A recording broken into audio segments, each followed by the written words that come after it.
C4 19014. Saya dari kelas reguler B Pendidikan Biologi 2019. Di sini saya akan melakukan praktikum perkembangan hewan dengan judul tipe-tipe telur. Tujuan dari praktikum ini adalah untuk mengetahui tipe telur pada vertebrata dan membandingkan antara beberapa spesies dengan tipe telur yang berbeda. Adapun alat dan bahan yang dibutuhkan untuk praktikum kali ini adalah pisau, wadah, 2 butir telur ayam, 2 butir telur bebek, dan yang terakhir adalah 2 butir telur puyuh. Telur adalah sebuah zigot yang dihasilkan melalui proses fertilisasi. Telur menjadi kumpulan makanan yang disediakan induk unggas untuk perkembangan embrio menjadi anak di dalam suatu wadah. Isi dari telur akan semakin habis begitu telur telah menetas. Telur tersusun oleh 3 bagian utama, yaitu kulit telur, bagian cairan bening, dan bagian cairan yang berwarna kuning. Baiklah, di sini saya akan melihat struktur dari telur ayam. Di sini telah saya sediakan telur ayam mentah dan telur ayam yang sudah direbus untuk melihat struktur telurnya. Pada telur ayam yang masih mentah, dapat kita lihat adanya kalaza, yaitu benang berwarna kuning yang terdapat pada putih telur, yang memiliki fungsi untuk menahan kuning telur agar tetap pada tempatnya dan menjaga embrio agar tetap berada di bagian atas kuning telur. Selanjutnya, ada albumen atau yang sering kita sebut dengan putih telur yang memiliki fungsi untuk melindungi kuning telur dan menyediakan nutrisi tambahan bagi pertumbuhan embrio. Karena putih telur ini kaya akan protein dan rendah lemak. Pada bagian telur terdapat yolk. Setelah itu ada membran pitelin yang berfungsi untuk membungkus yolk atau kuning telur. Hanya itu saja struktur telur yang dapat kita lihat pada telur mentah. Selanjutnya kita akan melihat struktur telur yang terlihat pada telur matang. Yang pertama, ada cangkang telur yang berfungsi sebagai pelindung utama bagi telur. Bagian cangkang ini memiliki pori-pori yang berguna untuk keluar masuknya udara. Selain pori-pori, di dalam telur juga terdapat kantung udara yang memiliki fungsi penting yang bertugas untuk menyediakan udara bagi calon anak ayam di dalam telur. Kantong udara akan terbentuk saat telur keluar dari induk ayam. Pada telur ayam yang sudah direbus, yang terlihat hanya putih telur dan kuning telur, sedangkan kalaza dan membran pitelinnya tidak terlihat lagi.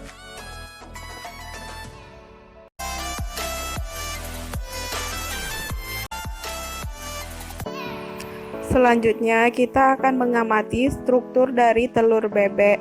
Sebenarnya, struktur pada telur bebek hampir sama dengan struktur pada telur ayam.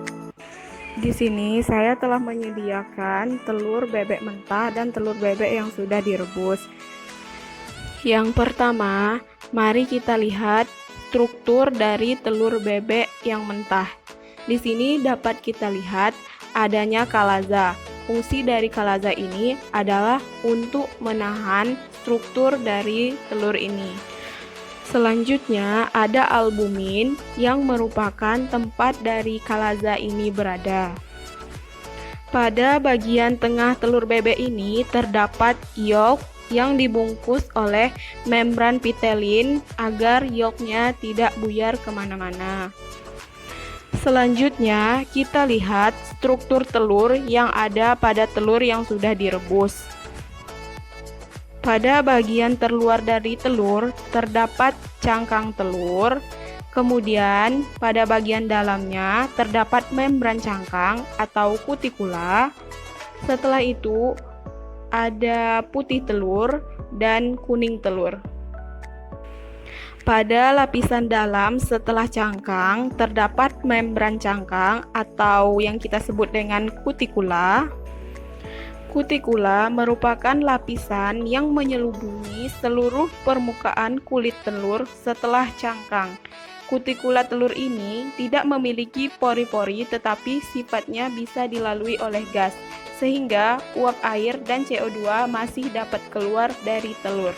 Pada telur bebek ini juga terdapat kantong udara, sama seperti telur ayam, dan setelah itu ada putih telur dan kuning telur.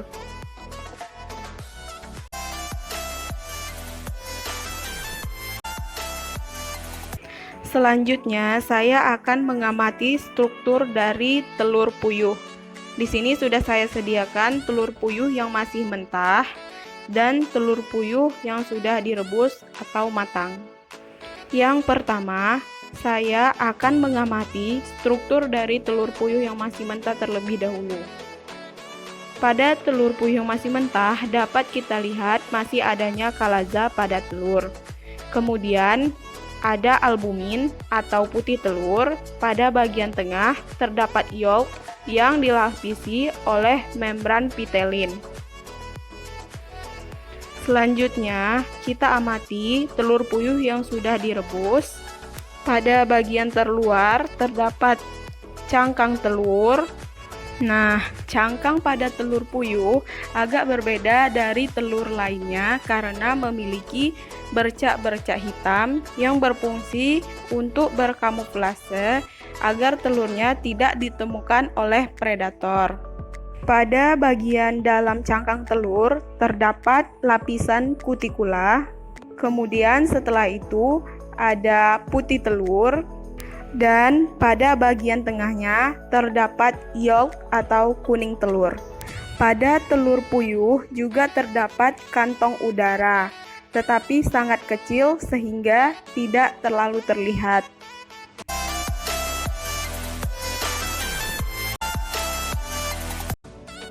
Nah, setelah kita amati masing-masing struktur telur sebelumnya, yaitu telur puyuh, telur bebek, dan telur ayam, ternyata ketiga telur tersebut memiliki struktur yang sama.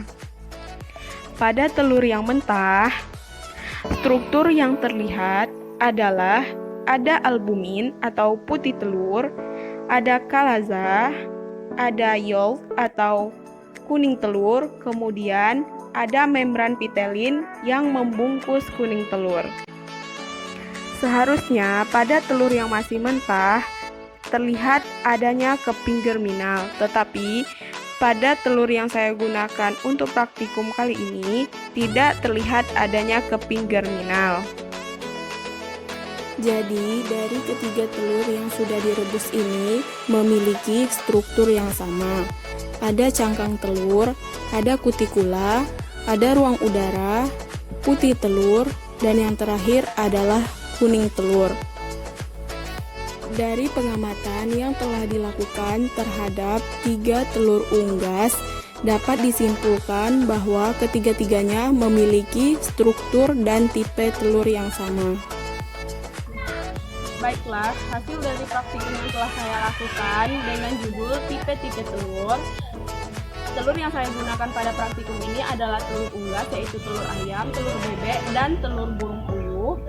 Maka didapatkanlah hasilnya tipe telur unggas berdasarkan penyebaran yolknya atau letak yolknya. Telur ini termasuk ke dalam centrolecital karena yolknya berada di tengah-tengah telur dan dikelilingi oleh sitoplasma. Jika dilihat telur unggas berdasarkan banyak sedikitnya yolk, telur ini termasuk ke dalam telur polilecital karena memiliki banyak yolk. Biasanya telur polilecital ditemukan pada jenis unggas. Baiklah, sekian praktikum yang telah saya lakukan. Lebih dan kurang saya mohon maaf. Wabillahi taufiq wal hidayah. Wassalamualaikum warahmatullahi wabarakatuh.